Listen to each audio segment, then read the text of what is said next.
Durante este fin de semana surgieron comentarios en las redes sociales. ¿Por qué Saúl Méndez no acompañó a Grupo GESE en su lucha durante estos días? Además, ¿cuál es la opinión del FAD en cuanto a las reformas electorales que se aprestan a discutir los diputados hoy en la Asamblea? Fernando Correa. Así es, conmigo el secretario general del Sindicato Único de Trabajadores de la Construcción y miembro de la directiva del Partido de Información FAD, Saúl Méndez. Bueno, feliz año. Feliz año. A ti, a todo el equipo que está laborando y al pueblo panameño, ¿no? Que plomearon mucho en redes a ti y a Genaro por no haber estado en el Grupo GESE. Preguntaban dónde están estos cuando Panamá los necesita. ¿Y desde cuándo hay alguien que pueda decirnos a nosotros dónde debemos estar en el momento que debamos estar? Si nosotros somos gente pensante y actuamos conforme a nuestras ideas, nuestros principios, nuestro criterio y nuestra moral. Entonces, desde la comunidad de un teléfono o de una computadora, en la cama o en el sillón de su casa, hay quienes creen que pueden decirnos a nosotros dónde podemos estar en un momento determinado. ¿Y se sabe quiénes son? Entiendo que es un grupo neofascista que hemos identificado, ya el equipo nuestro ha identificado a través de redes sociales, que han estado con estas ideas ultraderechistas y que han tratado pues, de hacer una campaña en contra de nosotros en redes sociales en estos últimos días, pero es gente que, como digo, son neofascistas, no porque yo los califique así, sino porque en sus propias cuentas de redes sociales así se hacen calificar, entonces obviamente pues... Estos son los de Nuevo Amanecer. Nuevo Amanecer, correcto, que es un vínculo a nivel internacional con este tipo de pensamiento, ¿no? Así que es gente que obviamente no representa nada, tienen ideas fascistas y no son los que nos van a decir a nosotros dónde debemos estar y cuándo y en qué momento, ¿no? Lo cierto fue que realizaron una buena convocatoria ayer en las manifestaciones que hicieron por el 9 de enero. Como todas las convocatorias que hacemos nosotros. Lamentablemente, y tú lo sabes, hay un bloqueo informativo contra Suntra, Frenadeso, el FAD, por las corporaciones grandes de comunicación, y me refiero específicamente a MECCO y me refiero a TVN, quienes no dan espacio ni están dando cobertura a esto. Ustedes le están dando cobertura a las acciones nuestras y son los mejores testigos de las acciones que llevamos adelante durante todo el año pasado y toda la lucha que hemos emprendido. Así que hemos convocado el 9 de enero, ustedes fueron testigos de las marchas que realizamos en medio de los desfiles patrios, hablando de los problemas de seguro social, hablando del alto costo de la vida de los demás, y pues la del 9 de enero que en honor a esos mártires, a la gesta, pero también a la necesidad de construir un nuevo Panamá, de barrer la podredumbre, la corrupción, de acabar con este sistema que excluye al pueblo panameño, obviamente hemos convocado acciones a nivel nacional que se han llevado en Bocas del Toro, se llevaron también en Coclé, de igual manera en Veraguas y en Panamá las acciones que hemos convocado en función pues, de esta gesta gloriosa, pero tomando como iniciativa la necesidad de transformación y cambio que requiere la sociedad panameña. Bueno, hablas de bloqueo informativo porque también aquí en NEX, con nuestro presidente preso, Ricardo Francolini, ¿sabes? Una situación tensa, realmente es difícil. Es complicado el problema mediático, porque como tú sabes, obviamente hay una situación que específicamente a la fuerza que nosotros representamos, los sectores dominantes que hoy están en gobierno, están tratando de desaparecer mediáticamente. No obstante, pues la comunicación con el pueblo es permanente. Esa distribución de volantes que nosotros hacemos en todas las actividades, esas manifestaciones públicas que realizamos, nos permiten a nosotros poder, obviamente, comunicarnos de forma directa con el pueblo, fuera de lo que podemos hacer por redes sociales o espacios como este que tú tienes, donde está abierto a la posibilidad de comunicarnos con el pueblo, y además de ello, uno que otro reportaje de carácter internacional, que es como estamos sacando la información frente a este brutal bloqueo que hay, ¿no? Porque casualmente vas a Bocas y ayer, bueno, un grupo liderado por sindicalistas, jubilados, grupos indígenas, cierran el puente de Changuinola por 7 horas diciendo nos hartamos ya. Yo estuve en una reunión, soy testigo de la reunión de los dirigentes del Movimiento Popular Bocatoreño, entre los cuales ya mencionaste están los sindicalistas de los distintos sindicatos que hay en Bocas del Toro, entre esos Suntra, están los jubilados, están los moradores de barrio, ¿verdad? Los precaristas, etcétera.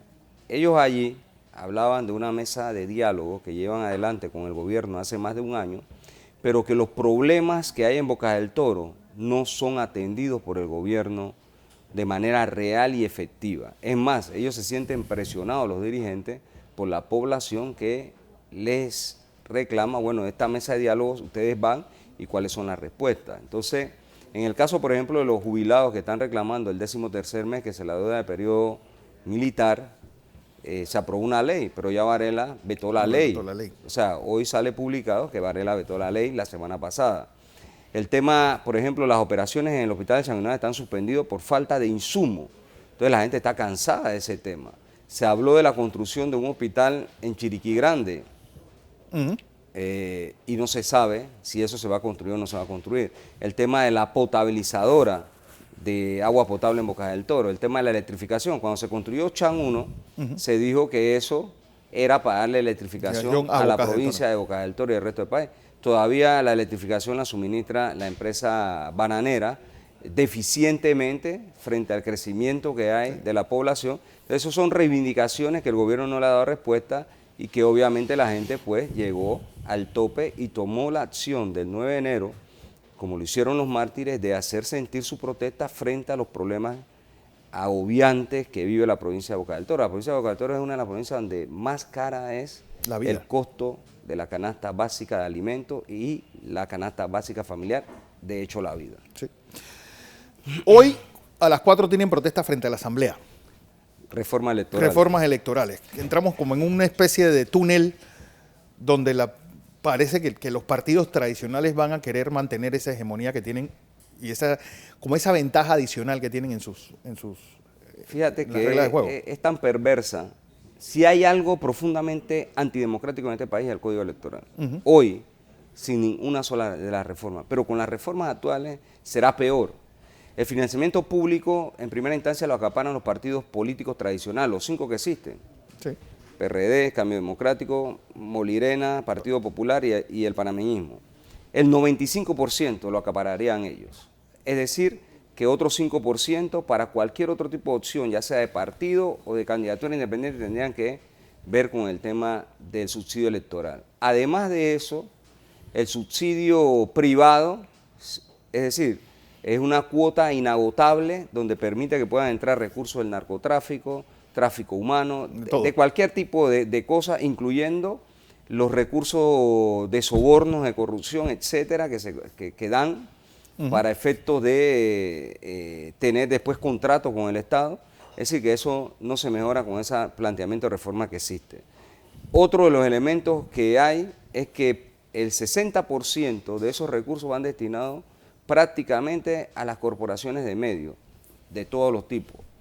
Y todos sabemos que cuando hay esa campaña, entonces se incrementan los costos. O sea, que de esos millones que se dedican a este tema, quedan en su gran mayoría en medios de comunicación.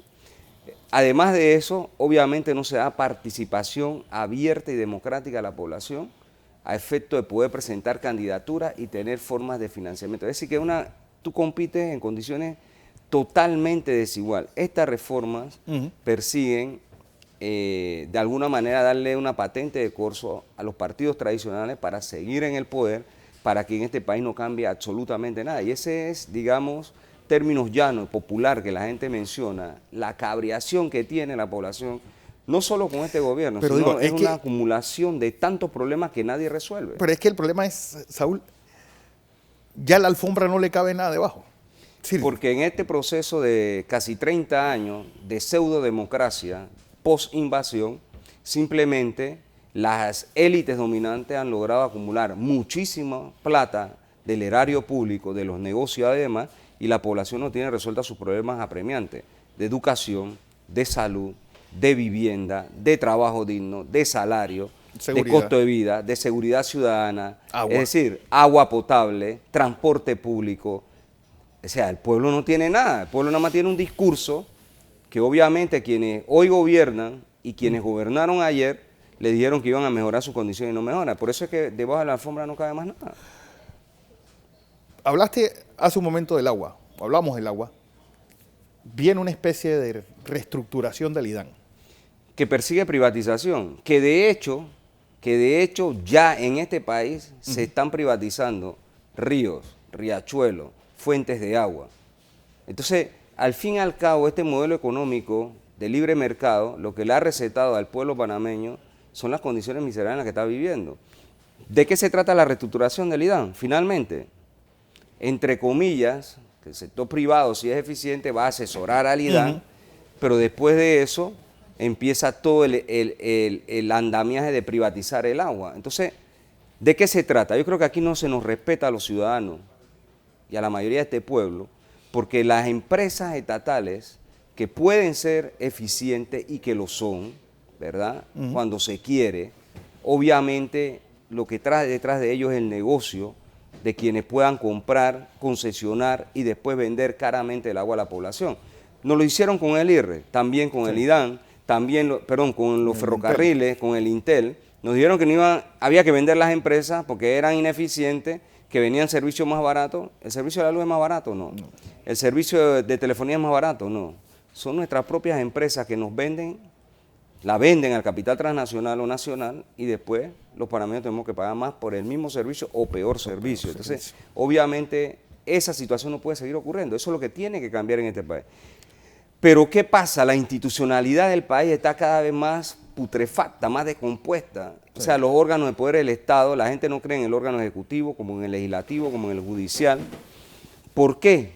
Por la práctica permanente que existe con relación a cómo se administra la cosa pública. Entonces, de ahí la necesidad que reiteramos, no de parches constitucionales como anunció el mandatario ahora que fue a la Asamblea, sino una constituyente originaria, autoconvocada, que asuma los tres poderes del Estado, que redacte la nueva regla de juego y llame a elecciones realmente democráticas, porque en las condiciones en las que estamos, simplemente se va a hablar o de una reforma o de un parche más que no atiende las necesidades que tiene la población panameña. El tema de la Caja de Seguro Social es un tema muy importante, Fernando. Va a haber... Acaban de renunciar al director en diciembre y denunciábamos nosotros ese mismo día varias cosas. La primera de ellas, que no solo era el problema del director, como no lo es hoy.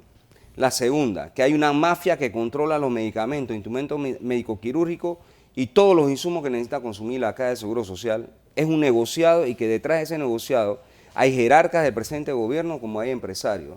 Es decir, que la salud del pueblo, la disputa económica que hay entre estos jerarcas y estos empresarios lleva a desabastecimiento, que es lo que mayormente existe. En Boca del Toro acabo de decir que las operaciones han sido suspendidas porque no tienen insumos. Porque no hay insumos, pero ese no es solo la tragedia de Boca del Toro, es la tragedia de todo el país. Entonces, se habla de reformas en el sistema de salud, de unificación de la Caja de Seguro Social.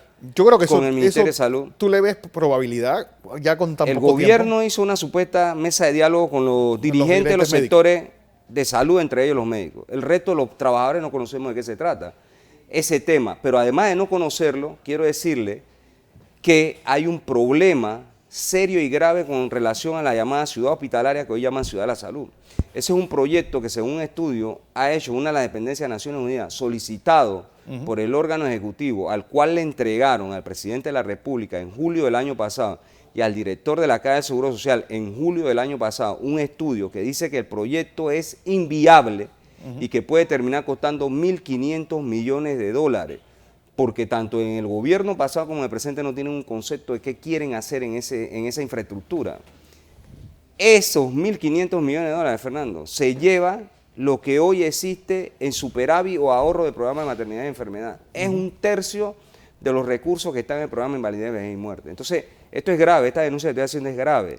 Y a los miembros de la Junta Directiva de la Caja de Seguro Social, entre los cuales hay dirigentes de Suntra, hemos llevado como propuesta que se lleven a los técnicos de Naciones Unidas que hicieron el estudio a la Junta Directiva. Los técnicos de Naciones Unidas, desde agosto del año pasado, mandaron una reunión a la Junta Directiva para explicarle el tema y hasta hoy no han aprobado la cortesía de sala. Que más o menos, por lo que tú estás diciendo, es paralelo a lo que va a pasar con los reclamos que está pidiendo GUPC. Es parte de los engaños. Por eso te digo que la institucionalidad de este país está podrida. El tema del canal, nos dijeron que costaban 5.250 millones. Con esa cifra arrancaron. No habían pasado, después del referéndum, 4 meses cuando ya anunciaban que era mayor. Nosotros siempre dijimos que el costo de la obra de ampliación del canal era mayor. Ahora, que no nos vengan con el cuento que UPC al hacer los reclamos va a ser la cifra mayor. La cifra es mayor desde el inicio, porque cuando se inició ese proyecto y el referéndum, no existían los planos acabados, no existían los estudios, no existía nada. Y para que esa empresa pueda hacer ese reclamo es porque el contrato le permite hacer esos reclamos. Y si van a los tribunales, en este caso, arbitrales, que es lo que está pactado en el contrato, por lo menos la mitad es posible que le aprueben eso. ¿Por qué? No porque es UPC, porque ahí es donde cambia la matriz informativa. No es porque es UPC, sino porque el contrato lo permitió, porque la clase dominante engañó al pueblo y finalmente esa era una obra de más de 5.250 millones. Por eso es que en todas mis intervenciones yo nunca me dirijo a UPC, yo me dirijo a la autoridad del Canal de Panamá, porque quienes deben representar el interés nuestro es UPC, no, sí, es la autoridad del Canal de Panamá, obviamente. Y no lo hacen. Y hasta hoy siguen engañando al pueblo con ese tema de proyecto. Entonces, finalmente, ya la obra está andando, terminó, se sigue trabajando en ella en función del esclusaje y los mantenimientos que hay que realizar, y finalmente lo que salga de ahí el pueblo panameño va a tener que pagarlo, porque fue engañado una vez más. Pero ahora pareciera que el punto máximo o la última preocupación de la autoridad del Canal de Panamá es lo del puerto de Corozal. Que quieren privatizar. Sí. Y ahí tú ves las contradicciones que hay.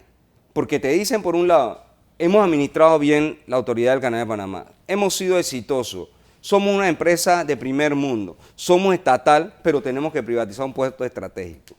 ¿Por qué si tenemos todas esas características de ser una empresa de primer mundo, de ser eficiente, de ser eficaz, de generar recursos al Estado panameño, por qué hay que privatizar una de las proyecciones que tiene esa ampliación del canal, que son los puertos? ¿Por qué? Porque quieren hacer negocio. ¿Negocio quiénes?